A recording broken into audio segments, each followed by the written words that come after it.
Well, thank you, everyone. Today, what we're planning on covering is the Grantee tab, and for the Grantee Details. And this is already, it's been available in production for a while. We just haven't covered it as far as entering the information, but it's pretty simple. You just go to the provider information and click on that. You're going to click on Grantee Details. You're going to select your project if you have multiple projects, otherwise it might just show up. And I'm on test, so that's what we have here. And then you select.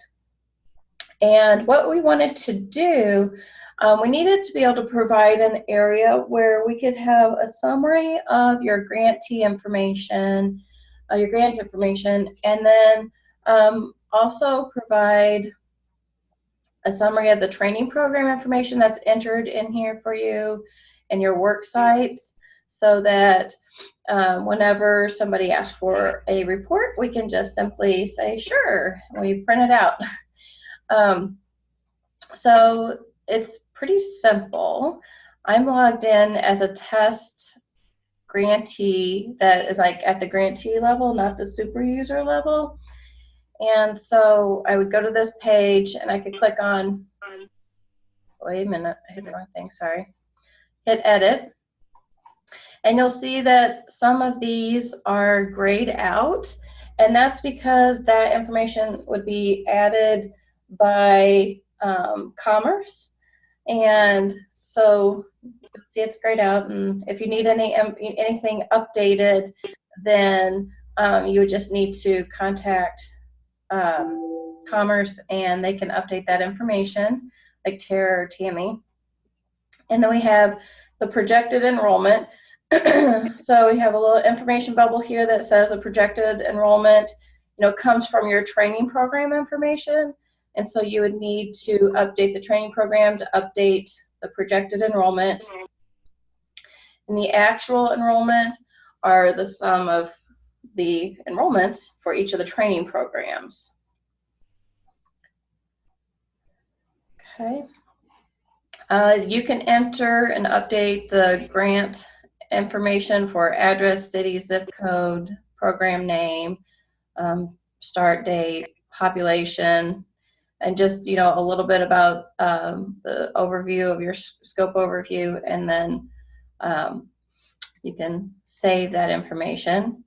And then, as I said, we have a summary of your training program information. So if you see something is not correct, you just click edit training program information, and it'll take you to that tab so you can edit that information. The same thing with the work sites. You can see your listing of the work sites, how many of them are filled with full-time positions, part-time positions, and then we added a length field. So you can update that information through the Edit Worksite Placement button. And then the other thing is just with, we added a case note feature here so that as you're communicating back and forth about your grant, or if you wanted to make a request, then you can enter this information into case notes, and then all that record of back and forth is in one place with the grantee info instead of separately in someone else's email.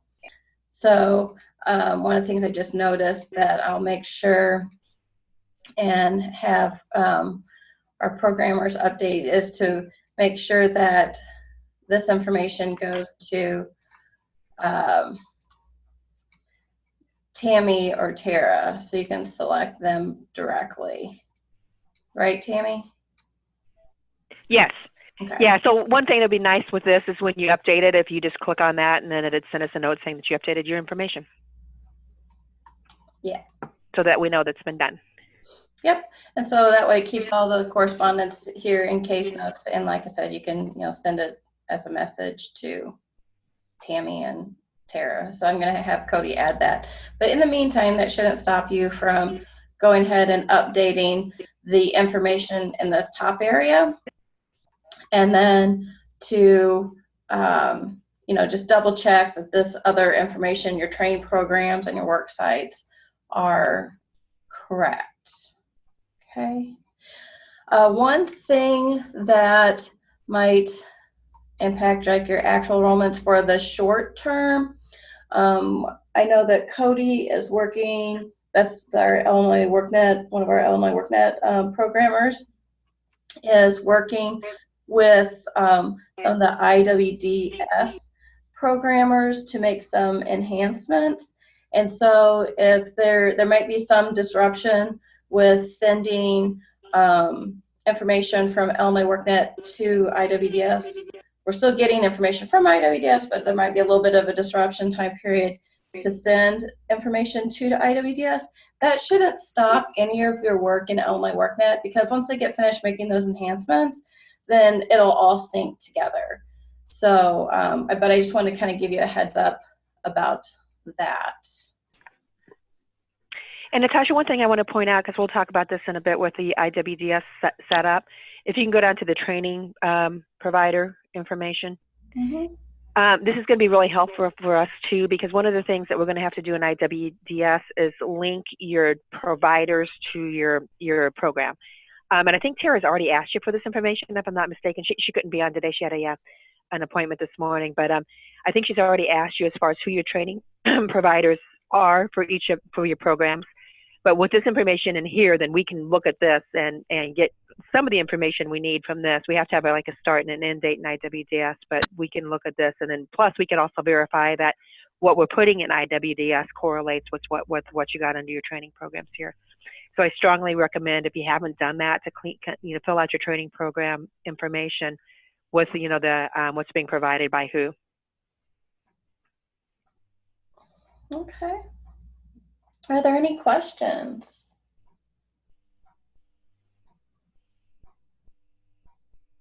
I have to post the instructions, but they will be out there today. So whenever you go to the partner guide, I know you guys have already gotten started, but I'm going to put it up here with this grouping of getting started. So it'll be up in this area. It'll also be, with the, it'll be with the training, when I add that to the materials for this webinar as well. Okay. Tammy, were there any other things we wanted to cover? Did you want to go over, did anybody have any questions about the dashboard? Well, like I was talking earlier, one of the things that we just got set up for you guys is in IWDS is we have to establish the grants in IWDS, and those are established now. And then we have to link your training providers to that. And like I said, once again, I believe Tara received that information from you guys. If there's anything we need, we'll be reaching out. But we're going to be setting those up. And we know that you guys have got individuals that you're recruiting and that are in. If you're trying to add services and you're not able to, that's part of the reason, is because we had to have that infrastructure set up. And so we're almost done with that, but we still need to link those training providers to the opportunity. And hopefully we'll have that done, I'm thinking this week for sure. So I know if you guys are, recruiting, you can still go in and do all of that. The only thing that you can't do is make them registrants, because you can't add a service until we link those providers to your opportunity. So I just wanted to make you aware of that. And if we need information, we'll be reaching out. The main thing that we need is who the training provider is, the start date, the end date, and what service they'll be providing. So like if you're working with a community college and they're doing the occupational skills training, then that would be the service linked to that specific provider. But once again, we'll be reaching out to you guys if we need more information and if we don't have what we need to finish populating that. Any questions on that?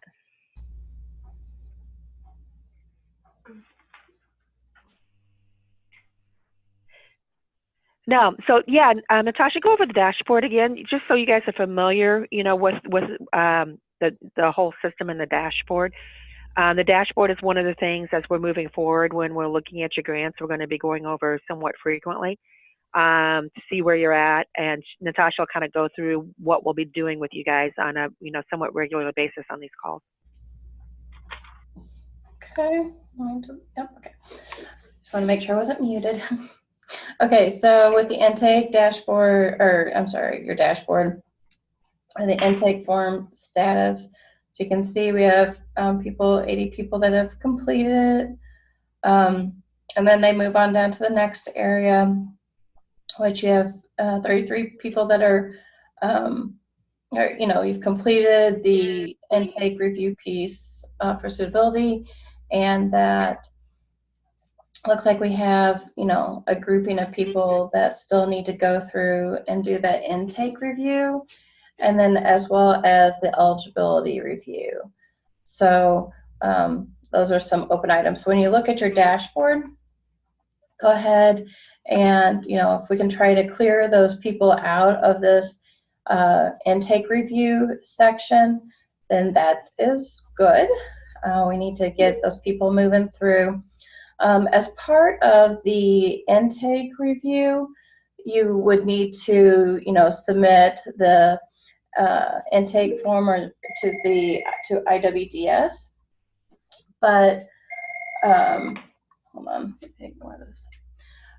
But like I said, right now they are making some enhancements, so you can go ahead and hit submit to IWDS, and we can, but if you don't see it go through like right away, don't be alarmed. They're working with that. And then once you start having your people in IWDS as with their applications as certified, then they will become an applicant. Okay, so once they become an applicant, we want you to go ahead and do the career plan. And so that's, working through all those assessments, putting together goals, and then identifying those goals, identifying the steps to reach those goals, and putting some dates with them, some notes.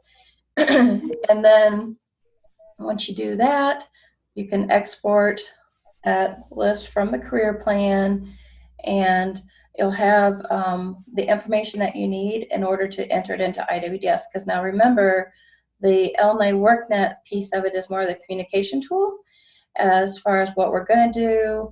And the customer has access to their information as their plan as well.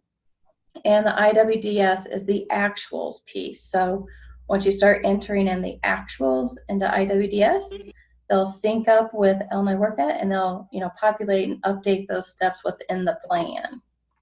So you can see the progress here in this basic area. So once you have once you do the career plan and you start entering those services into IWDS, one of your first services is going to be the ISS, or Individual Service Strategy, and you populate that, and that person switches from an applicant to a registrant. And then so you can continue to go through the career plan, work with your customer, they can see the updates, make sure they know where to find their career plan. And if you don't know, I'm going to show you right now. Let me go into my area. Mine won't be there because I'm not a person that's in your program, but I hit my dashboard, Now this is a customer, and I just wanted to show you generally where they're going to find this area. So right now I have my generic, my basic, everybody has access to their LNet WorkNet career plan, but what they're going to see is I think it says something like Youth Career Pathway career plan, and so they'll be able to click on their career plan, and kind of what they would see is something that looks like this. Of course, this is the basic one, but it would be populated with the steps that you have in there. They'll be able to see their accomplishments as they do that, access the resume builder. They can make bookmarks to job leads, see other articles. So there's all kinds of things that they can do through their career plan. And that's why it's important to go ahead and start working through that and building that career plan up front, and then making sure that they know where to access their own career plan.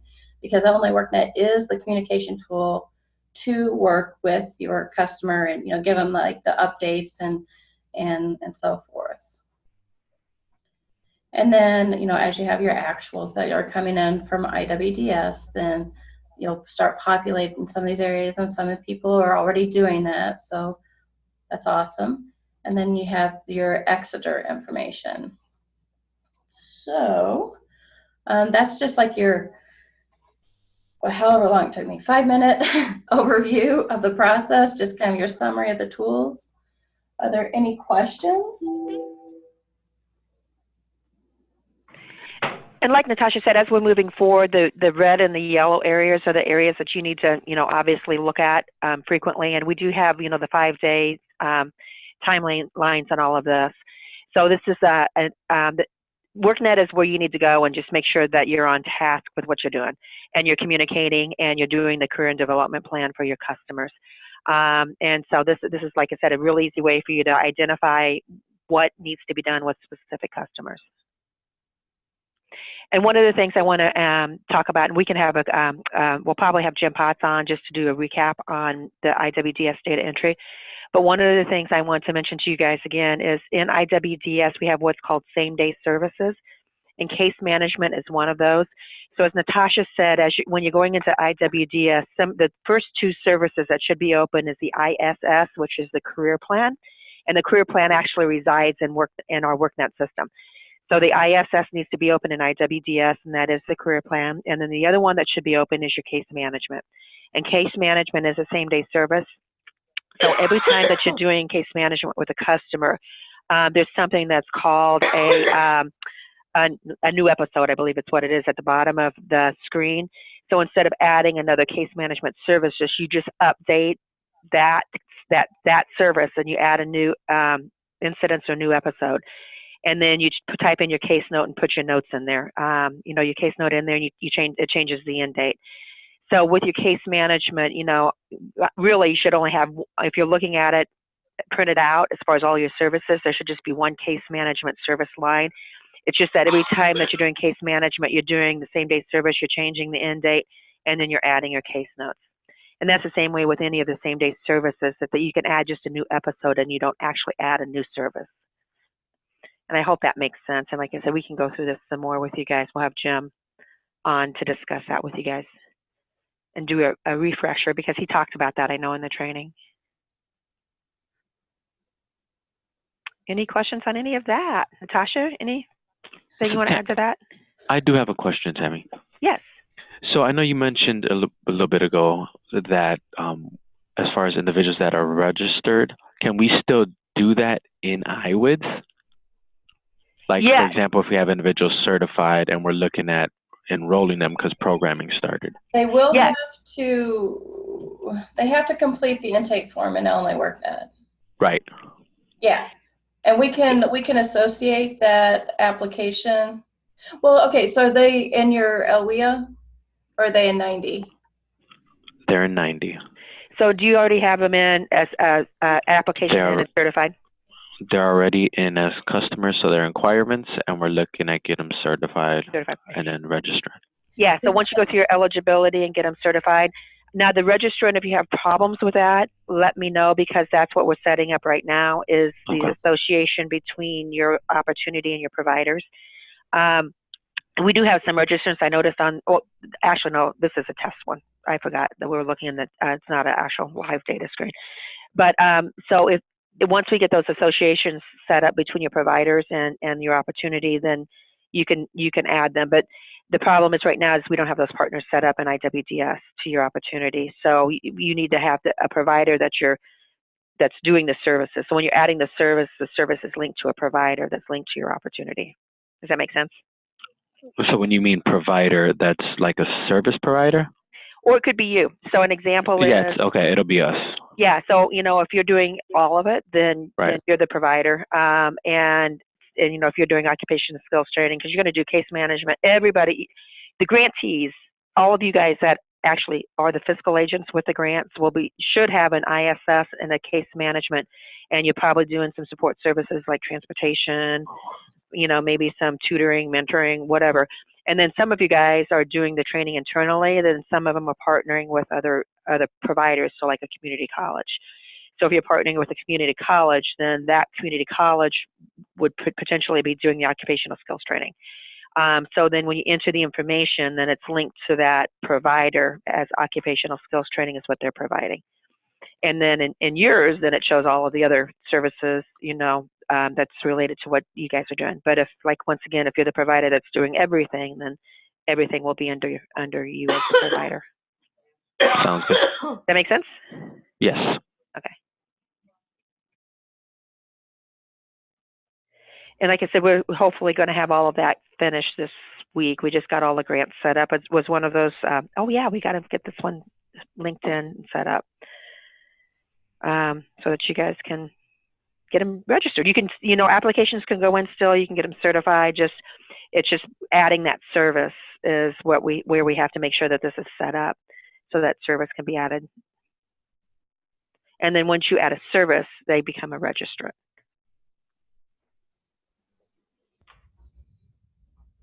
Temi, I have a question. I know that you are guys working on the syncing information from IWN on the IWDS, but on the meantime, can I go and register clients on the IWDS?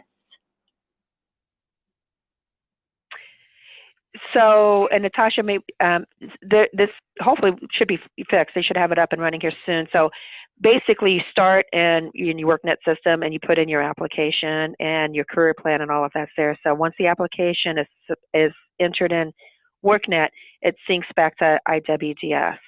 Now, that sync is not currently working, but it will be here soon.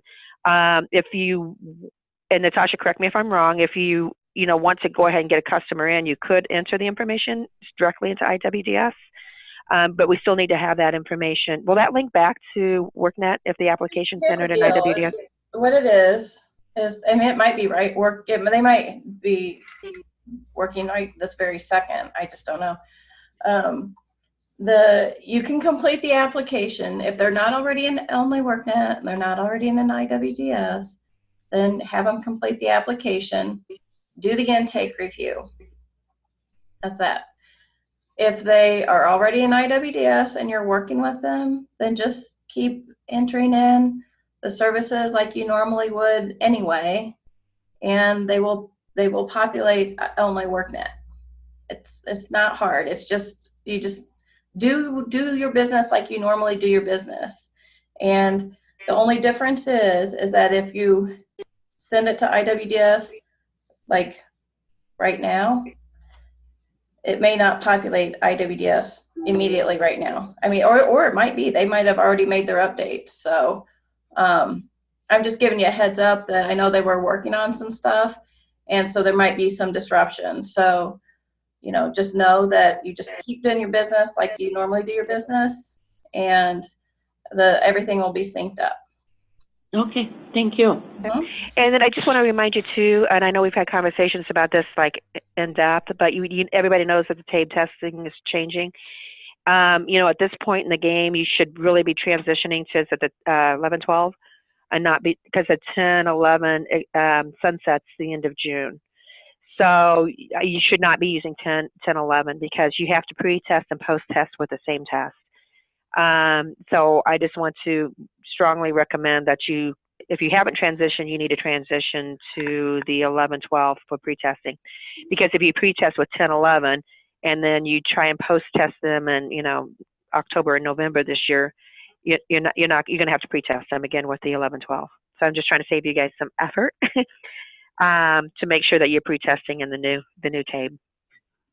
Okay, Temi, is it the same rule within 1 year that we have post-test them? You have to pre-test and post-test in the same test. In the same test within 1 year? Yes, but you can't pre-test in the 10-11 now and then post-test in the 11-12. Yeah, a year from now. It has to be the same test. Even if we move after July 1st, we will post-test them with 9 and 10, what we started. 9 and 10 will not be available after June. Okay, that means before June we have post-test everybody who is okay. Yeah, so 9 and 10 is not going to be even pre-test post-test. It's sunset at the end of June. So unless you're planning on pre-testing and post-testing somebody, but before the end of June with that one, then I strongly recommend you move to the new test. Okay. Just so you know, Tammy, I hopped on. Hey, is that Tara? Yeah, I'm here. Oh, good deal. Good deal. So do you have any questions on anything that's been covered so far? Yeah, I have another question. So I know that with the Illinois WorkNet, I had a couple individuals fill out applications and I completed it with them present. And I was looking through it this morning to just kind of clean up some of it since we already started programming. And I wanted to see if they were in. And unfortunately, a handful of them were not under my name, program, I should say. So they were not in the Illinois WorkNet system? Is that what you're saying? You put them Correct. in WorkNet and they're not showing up in WorkNet? Right, under BCS. And then I went back to look, and I'm currently in it now, and I'm not able to click on the career pathway or career apprenticeship tab to see who the customers are. Okay, Natasha, I may have to defer to you on that, and that may be something you'll need to click on the apprenticeship tab? I'm not. It doesn't even show it. So I'm under the worksite evaluations in the dashboard. I don't know. I'd have to look at your account, see what's going on. Because I don't know. I mean, I've been in it this morning working with it, so I'd have Right, and this morning before the meeting, I was in it, and I was able to see some of the customers, I should say. Why don't you reach out to Natasha then, and you guys can work offline on seeing what the concern is with that then. And I do want to tell everybody this, Eddie is bringing up a really good point right now. For these grants, I encourage everyone all the time, even though our computer systems are great and all of that, I always tell people to keep an Excel spreadsheet to the side with your customer's information, first, last name, maybe their Illinois WorkNet account number or something like that, or in their IWDS account numbers, just so you know who should be in the system, because sometimes you have to defer back to that Excel spreadsheet to make sure that your numbers are correct within the systems. Yeah, I mean, right now it shows there's 23 people listed for you. I don't know if that seems right or not, but. Yeah, it seems about right. I just need to see that myself. Yeah, well, I won't put it over there, but, because it's, personal information, but we can, if you still can't get into it, send me an email and tell me either, well, I'll look into it as you, but if you need to tell me who you weren't able to see, whoever did their application or intake form, and you. Okay.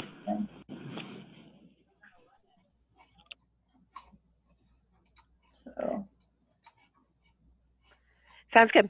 And then the other thing we want to talk about real quick too is you guys are going to have what's called a periodical performance report and a periodical financial report that'll be coming due. Tara, have they done any of these yet? Is this their first round for this? They did their first one. The second one is due next month.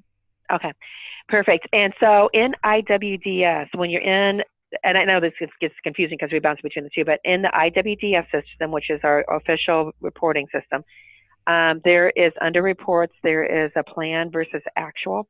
And Tara and I, that's what we did this week, was we just put in all of the plan numbers in that. So when you look at that report, it's going to show you your budget, and then it's going to show you your plan numbers based upon what's in your scope of work. And in your grant agreement, your scope of work, we've got the total number, and then you broke out between what was like vocational, academic, and work-based learning. So that's represented in that report. One of the things I just want to point out to you guys is if you did not have direct admin in the budget line item, there's an administration area. If you did not have anything budgeted in direct admin, we put it all in programs. Now we know that you guys have indirect costs, and some of those indirect costs are admin costs. But at this point, we just put everything in programs because we really don't use IWDS for your financial side. We use our GRS systems. Go to another system, our financial system when we're looking at your expenditure rates. So, and with indirect costs, you could have program costs in there. So just to let you know, if you see this, that there's nothing in admin, don't freak out. It's, we know that you could have indirect cost admin. It's just, we're just looking at direct admin in your grant agreement and when we put it in the system. But what we want you to do for those reports is you're going to be printing that out and sending it in with your periodical performance report. So just get yourself familiar with that. When you're in IWDS, look under reports and look for the plan versus actual. Open it up. If you have customers in there, it should show you the customers and what they're in. And so like I said, once again, I just want you to get familiar with that report because that's something that you should be looking at, and it's something that you'll have to submit in with your periodic performance report. Terry, anything to add to that?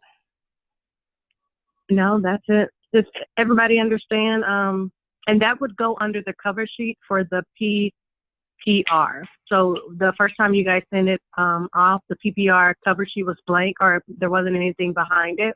That report actually goes behind that cover sheet now. Like I said, once you get used to doing this, the PPR and the PFR are really simple, and you should just save those and then update them. I mean, literally all you're doing is changing dates in there and changing the quarters and then, getting them signed. Because all of that backup for that is what's in IWDS, and it's what we get from your trial balance because you submit the trial balance for the financial side. And then you've reported all your costs in GRS. So, we've got everything electronically minus your trial balance. So it should be relatively easy once you get used to a process for doing those reports. Okay, and then also Eddie, I think that was who was talking. I logged in as you, and so if you're still having problems, and I was able to see the 23 people, so if you're still having problems, let me know, because we need to take a look and see why it's not coming up but I am logged into your account, so. Not a problem.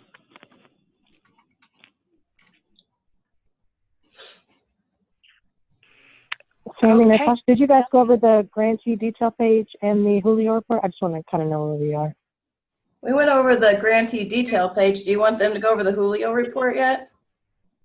Yeah, just so they can see where we're looking for the numbers. Okay.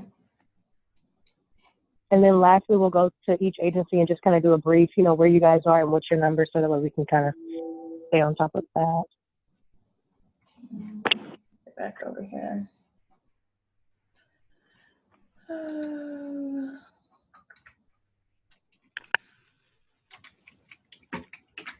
Actually, no, maybe production. Hold on, I got to get out of personal information. No problem. While we're doing that, we can actually go through Asian Human Services. How many people do you have in the program? And just give us a brief update of how things are going. Okay, we are in the process of recruiting the clients. So far, we have 5 clients in class. Everybody is doing pretty good, and we have the next cohorts end of this month, and we are narrowing at least for the 4 or 5 clients to enter for this class. Okay. And so you have 5 people that are in the program right now. I just want to remind everybody, make sure you have multiple testing dates for your clients. When you start doing the credential testing, just make sure they have multiple times to take the test, so more students hopefully can pass it with more opportunities. BCS? So we started boot camps this week. So on Monday, I believe we have 10 on the Southland or on the South Side, and then another 10 out west. They're currently on tours of employers today. Okay. Wait, is your number 23 or 10? Or 20, sorry. So I believe, I'm not 100% sure how many we have on the Southland because we're going to get the final number on Friday. But on the west side, we have, per our conversation last week, they had 10 in the pipeline that were going to get ready to start. And then we had 10 on the west side as well. Okay. And then Erie, where are you guys at?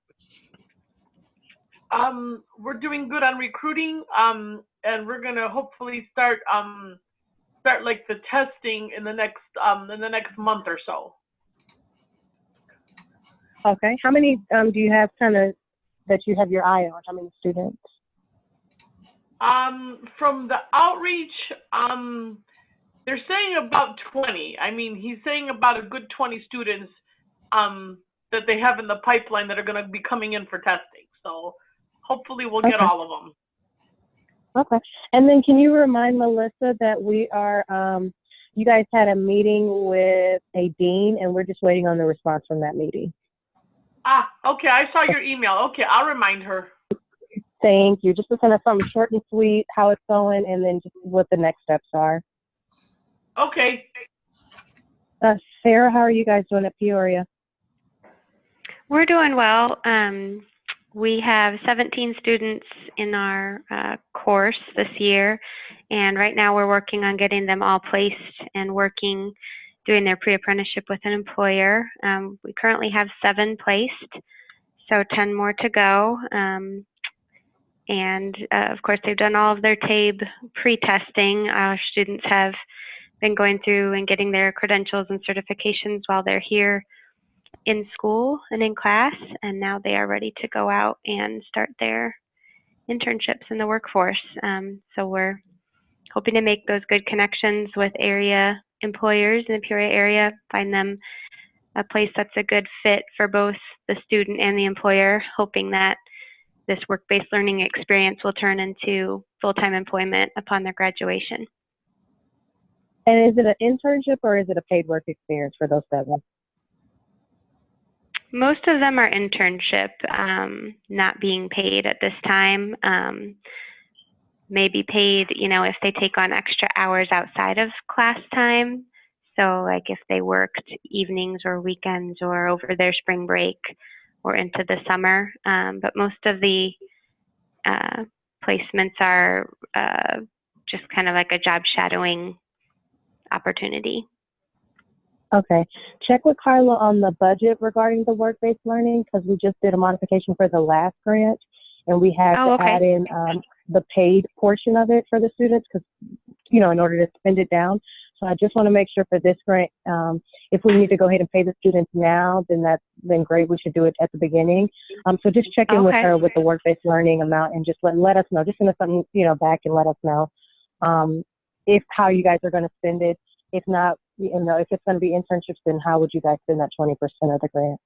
Right. Yeah. And I apologize. I have not quite gotten a handle on that portion yet, as far as, you know, which ones we're paying and which ones we're not. So I will talk with Carla. Just sorry, let us know. Yeah, let us know. Okay. Skills?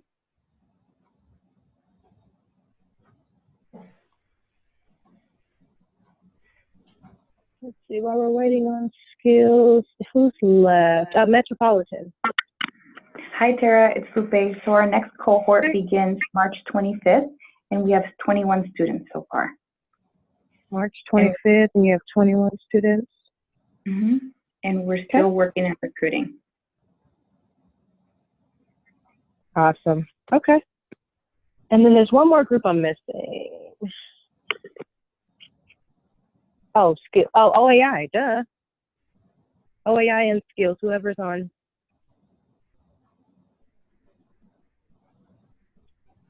Let's see, maybe they're not on. I don't think skills is on. I think, oh, Jonathan's from Metro. Okay, so OAI and skills are the 2 that I need to follow up with. Okay. All right, Natasha, we're all yours. Okay. I just went to reports, and there's one that Tara likes to call the Julio report. And so what you'll see here is, you know, you'll only see your stuff, but projected number, again, that comes from the training programs, your target audience, pathway, that all comes from the training program information, youth enrolled in services. So you can click on these numbers and see, like 6, and then you'll see those people. We have the training programs here. Earn credentials, they'll pop up here, and then it'll have the same type of show hide once the credentials have been earned and entered and coming in from IWDS. They'll populate in this area as well. So this is the report that Tara will be turning in to Julio. Yeah, so like Peoria Public Schools, your target pathway, I would change that because you guys are doing construction, right? Yes. Do you want me to So go in and change that? Yeah, underneath your training program, just hit the put it under construction. I think everybody else is fine. Yeah, everybody else looks good. And then for the folks that have students in, so BCS, it looks like you're missing folks. Peoria Public Schools, you're missing folks in there. And then Asian Human Services, it looks like you have 6 people enrolled. Did anybody decline to participate? Excuse me? It's enrolled in service. Stuart. She will be on the next class. One client, she moved for the next cohort. Oh, okay. So you still have 6 people. Okay, so 6 people have registered, and then but 1 is going to the next cohort. Yes. Okay, perfect. So that number's right. So yeah, BCS check the system, and Peoria Public Schools check as well, because your folks aren't coming over. And Tara, sorry. This is Sarah from Peoria Public Schools. What did you say we're missing? We're missing some folks. You mean like clients or administrators? So where it says youth enrolled in services, it shows 1. So you're missing 16 other people, right? I think that is where what we talked about in training a few weeks ago, where they start out as like inquirents and then go to applicants and then registrants, right? Mm-hmm. I think that's just, it's showing up 1 because there's only 1 that has turned from a applicant to a registrant, like that we've certified so far. But I believe all 17 have been put into the system as applicants. Does that make sense? Yeah, it does. And once you put in that service, so everybody should know the first service will be the ISS in IWDS, and we'll be able to see that number on this screen as well, because they'll actually be enrolled in services. Okay, so I just need to update and get everybody's ISS plan in. That would be like their first service, and that would turn them into a registrant. Correct. And then, Sarah, we talked about this a little bit earlier, maybe before you were on the phone. I told them about how we set up the grants this week. But one of the other things we need to make sure is their providers are associated with their opportunity, and that's what Chris needs to do. So that's something that Tara and I need to touch base with again to make sure that we have all that information, because if you're providing the service, you may be able to go ahead and add that service and make them a registrant. But if not, then that's because we don't have those providers linked to that opportunity. Gotcha. So, and they will be. Okay. I mean, we'll make sure that gets done, today and tomorrow. Well, it'll probably be tomorrow because Chris is not in the office and he has to do it. But if you have a problem adding the service as an ISS and making them registrants, then I just want to let you know that's why. Okay, so I could work on this this afternoon. The system would be up and running. Your training partners won't be necessarily linked to your opportunity until tomorrow, because Chris has to do it and he's not in today. But go ahead and try and do it. Go ahead and see if you can do it under your, because you're the provider. So you're the one that's doing the ISS, and you're the one that's going to be doing the case management. So you can add those 2 and services. I want that number to be accurate. Yeah. You go ahead and try and see. Yeah. I'm just, like I said, I'm not that familiar with IWDS to see if there's going to, if you're not going to be able to do that because we don't have the training part of it set up yet. Okay. But if you do have a problem with that, then you can just send Tara and I an email and say, I tried to do it and it won't let me enter it. And then we know that, that's related to setting up the training providers. Yeah, and we are also working with CareerLink, and they typically have helped with this piece. So I just didn't want to step on any toes with other people in the system, you know, not quite sure who's doing what, but I will look into it. Yeah. This And CareerLink afternoon or is just tomorrow. doing your eligibility. So once they get them certified, you should be able to add a service. Yeah. So you're doing services on. So they're just doing eligibility. They're getting to the certified point, and then you're doing the rest. Yes, I think that's where we're at right now. Is we still need to have several certified by CareerLink. Gotcha. So I will communicate with them and get on that. Perfect. And then any other groups, let us know, like Tammy was saying, if you're not the one providing the service, because we need to know who to link. So just send us an email and say, this is the organization's name and contact information that's providing what service for your clients. I also want to remind everybody we have the training next week. It's next Wednesday. It's at South Suburban College at 9 o'clock. It's in the same computer lab we were in last time. So there will not be a 10 o'clock call next week on the 20th. We will be at South Suburban College. Just a reminder, Beverly, Barbara has asked each agency to bring at least 5 of your files so that she can review them to make sure that you're good to go as far as the eligibility portion of the grant.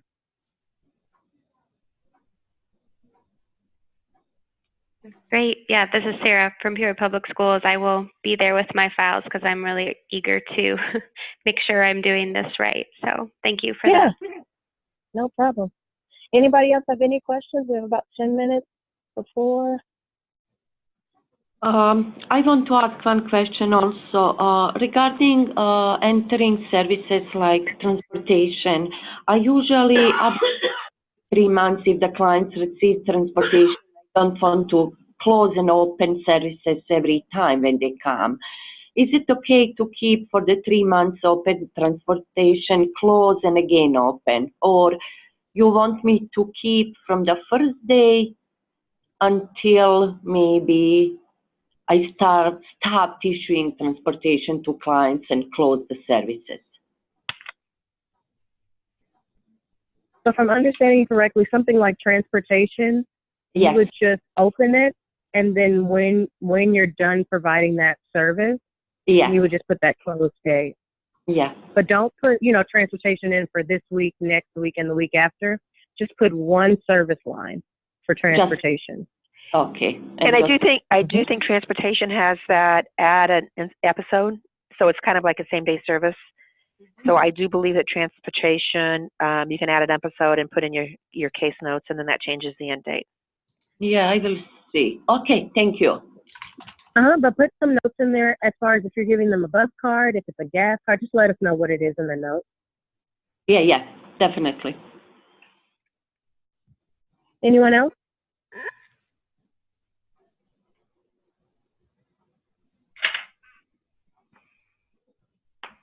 All right. Thank you so much for joining us this week. We will see everyone next week. Have a great morning. Thank you. Thank you. Bye-bye. Bye-bye. Bye-bye. Bye-bye.